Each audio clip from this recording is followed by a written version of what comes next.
স্বামী স্ত্রী সম্পর্কের ভাটা পড়েছে। স্ত্রী এদেশ থেকে পালিয়ে স্বামীর বাসায় গিয়েছে, চলে গেছে। এই অবস্থায় ভারতের মাথা খারাপ হয়ে গেছে। নুন যত সামান্য যে ২-৪টা অঘটন ঘটেছে, আমি আমি কোট ইট, আমি বলবো এটাকে অঘটন ঘটেছে, সেটা কখনো কোনো সংখ্যালঘু ইস্যুতে এই ঘটনাগুলো ঘটেনি। বরং যেটা হয়েছে আওয়ামী লীগের নেতাকর্মীদের অন্যায় অত্যাচারের ক্ষেত্রে যেটা হয়েছে, তাদের উপরে কিছু অঘটন ঘটেছে।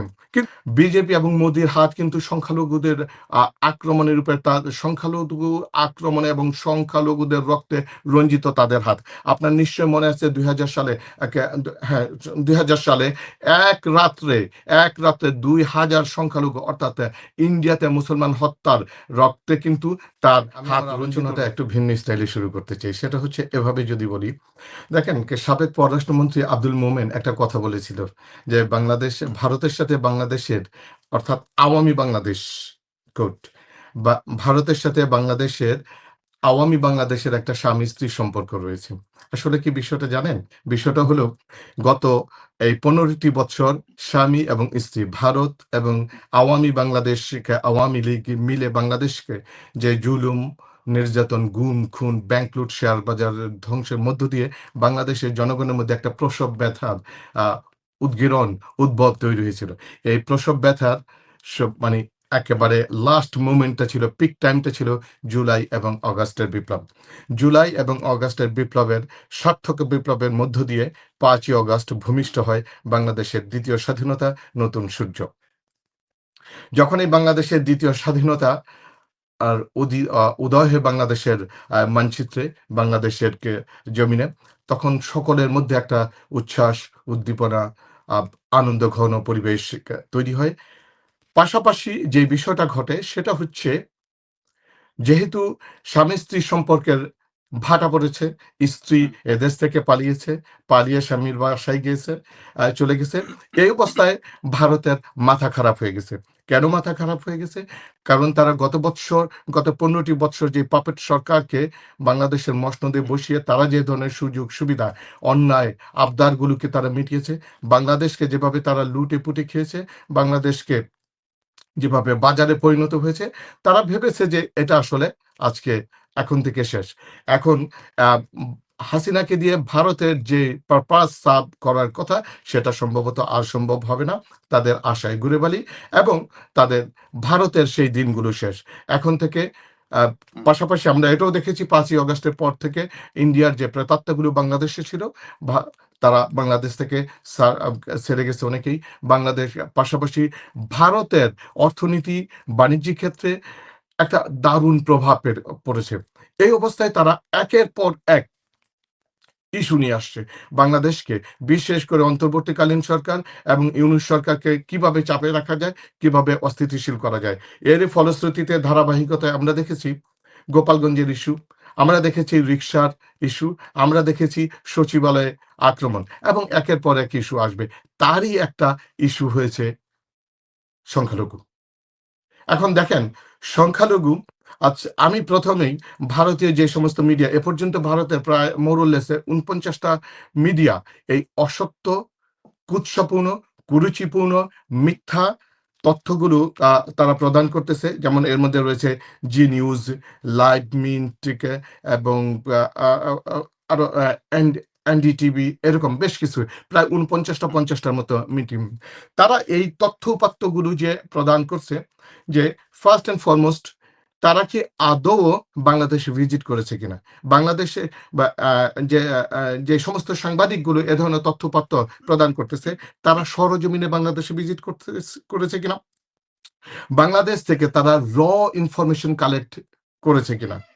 কারণ এ ধরনের তথ্য উপাত্ত রিপোর্ট যখন আপনি আন্তর্জাতিক মহলে ছড়াতে যাবেন, তখন তার একটা অন্যতম ওয়ে, আপনি দেখেন গাজা, দেখেন ইউক্রেন, দেখেন যেখানে তারা সাংবাদিকগুলো সরজমিনে উপস্থিত থাকে, সরজমিনে উপস্থিত থেকে ডাটা কালেক্ট করে, দেন তারা রিপোর্ট করে। বা বাংলাদেশের ক্ষেত্রে আমার জানা মতে আমি দেখি নাই ইন্ডিয়ার কোনো সাংবাদিককে বাংলাদেশে ভিজিট করেছে এবং ভিজিট করে বাংলাদেশের সংখ্যালঘুদের উপরে কোনো রিপোর্ট করেছে, এবং কোনো অথেন্টিক রিপোর্ট আদৌ আছে কিনা। আমি আপনার মাধ্যমে, আপনার এই চ্যানেলের মাধ্যমে আমি জিজ্ঞেস করতে চাই ভারতকে, 5ই আগস্টের পরে বাংলাদেশের কয়টা মন্দিরে আঘাত হয়েছে? কয়জন হিন্দু মারা গেছেন? কয়জন হিন্দুর বাড়ির উপর আক্রমণ হয়েছে? এর কোনো অথেন্টিক রিপোর্ট রয়েছে কিনা? ভারত গলা ফাটায় চিল্লায় ফেলতেছে, বাংলাদেশে হিন্দু নিধন চলেছে। বাংলাদেশের হিন্দুদেরকে ফেরত নিয়ে যেতে হবে মমতা বন্দ্যোপাধ্যায়ের মতো দায়িত্বশীল ভদ্র মহিলা হিসেবে আমরা জানি, তাকে বিশ্বাস করি। তার মতো লোক এ ধরনের কথা বলে এবং আন্তর্জাতিক পিসকিপিং মিশনকে ডিপ্লয় করার জন্য আহ্বান করে। একটা দায়িত্ব জ্ঞানহীন কথাবার্তা বাংলাদেশে। অথচ ওয়ারেজ আপনি যদি দেখেন, বাংলাদেশের এ যাবৎ মানে 5ই অগাস্টের পরে যত সামান্য যে 2-4টা অঘটন ঘটেছে, আমি আমি কোটিট আমি বলবো এটাকে অঘটন ঘটেছে, সেটা কখনো কোনো সংখ্যালঘু ইস্যুতে এই ঘটনাগুলো ঘটেনি। বরং যেটা হয়েছে, আওয়ামী লীগের নেতা কর্মীদের অন্যায় অত্যাচারের ক্ষেত্রে যেটা হয়েছে, তাদের উপরে কিছু অঘটন ঘটেছে। কিন্তু আপনি যখন এটাকে গোটা একটা সংখ্যালঘু ইস্যু হিসেবে বাংলাদেশের জনগণের উপর এবং আন্তর্জাতিক মিডিয়াতে চাপিয়ে দিতে চাবেন, এটা বাংলাদেশের প্রতি অন্যায়। আপনি পাশাপাশি দেখেন, তবে আমি বাংলাদেশে বসবাসরত যে সনাতন ধর্মাবলম্বী ভাই রয়েছে এবং বিভিন্ন হিন্দু ভাইদের সংগঠন রয়েছে, তার অত্যন্ত দায়িত্বশীল ভূমিকা পালন করেছে। আই উড সে অত্যন্ত দায়িত্বশীল ভূমিকা পালন করেছে। ভারতীয় মিডিয়াগুলোর তীব্র প্রতিবাদ করেছে, বরং তারা এটাও বলেছে, তারা তাদের ভাষায়, তাদের বক্তব্য, তাদের আলোচনায় তারা কনফার্ম করেছে তারা বাংলাদেশে অত্যন্ত নিরাপদ রয়েছে, শান্তিতে বসবাস করছে, এবং নিরাপত্তার সাথে রয়েছে। বাংলাদেশের বর্তমান গভর্নমেন্ট সনাতনী ধর্মাবলম্বী এবং সংখ্যালঘুদের নিরাপত্তার জন্য যা করা দরকার তা করতে তারা বদ্ধপরিকর রয়েছে। এবং তারা কনফার্ম করেছে যে এখন মানে এই সংখ্যালঘু ইস্যুতে সংখ্যালঘুদের উপরে যেভাবে আক্রমণের কথা যে ভারতীয় মিডিয়াতে বলা হচ্ছে, তার পুরোটাই অসত্য। আপনি দেখেন, আমরা যদি একটু সংখ্যালঘুর কথা আর দু একটা কথা বলি, বিজেপি এবং মোদির হাত কিন্তু সংখ্যালঘুদের আক্রমণের উপরে, তার সংখ্যালঘু আক্রমণে এবং সংখ্যালঘুদের রক্তে রঞ্জিত তাদের হাত। আপনার নিশ্চয় মনে আছে 2000 সালে, হ্যাঁ 2000 সালে এক রাত্রে 2000 সংখ্যালঘু, অর্থাৎ ইন্ডিয়াতে মুসলমান হত্যার রক্তে কিন্তু তার হাত রঞ্জিত রয়েছে। আবার আপনি দেখেন 2002 সাল থেকে 2024 সাল পর্যন্ত ভারতে মোরলেস 31টা দাঙ্গা হয়েছে। এর মধ্যে প্রায় 20টি দাঙ্গাই ছিল হিন্দু মুসলমানদের মধ্যে ধর্মকে কেন্দ্র করে। কিন্তু বাংলাদেশের কোনো মিডিয়া কি তখন তাদের এই দাঙ্গাকে উস্কে দেওয়ার জন্য কোনো মিথ্যা রিপোর্ট করেছে কিনা?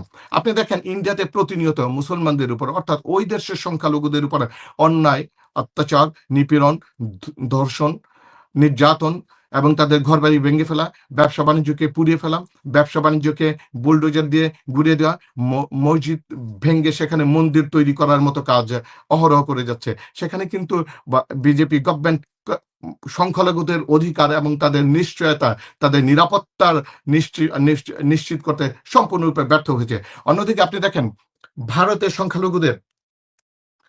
সংখ্যালঘু অর্থাৎ মুসলমানদেরকে অন অ্যান এভারেজ থেকে মোটো পপুলেশন প্রায় 20%, কিন্তু তাদের যদি সরকারি চাকরির কথা আমরা বলে থাকি, সরকারি বা বিভিন্ন গুরুত্বপূর্ণ দায়িত্বে তাদের অবস্থান লেস দেন 1%। অন্যদিকে পাশাপাশি দেখেন ভারতে বসবাসরত সংখ্যালঘুদের চাকরি বাকরি, ব্যবসা বাণিজ্য, স্কুল কলেজ, পড়াশোনা থেকে শুরু করে তারা কিন্তু ভারতীয় এই বিজেপি গভর্নমেন্ট বা বিগত দিনের গভর্নমেন্ট সম্পূর্ণরূপে ব্যর্থ হয়েছে।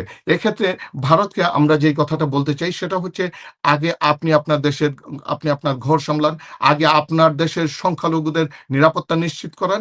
আর আপনি এই সংখ্যালঘুদের ইস্যুতে কথা বলার আগে আয়নাতে আপনি আপনার নিজের চোখটাকে, আপনি আপনার নিজের চেহারাটাকে একটু আয়নায় দেখে দিন। বরং আমরা 5ই অগাস্টের পরে আমি বিশ্বাস করি যে 5ই অগাস্টের পরে বাংলাদেশের সাম্প্রদায়িক সম্প্রীতির অনন্য উচ্চ শিখরে আমরা পৌঁছেছি। অত্যন্ত সুন্দর স্বাভাবিক সম্পর্ক বিদ্যমান। আমরা সংখ্যাগুরু এবং সংখ্যালঘু শান্তিতে বসবাস করছি।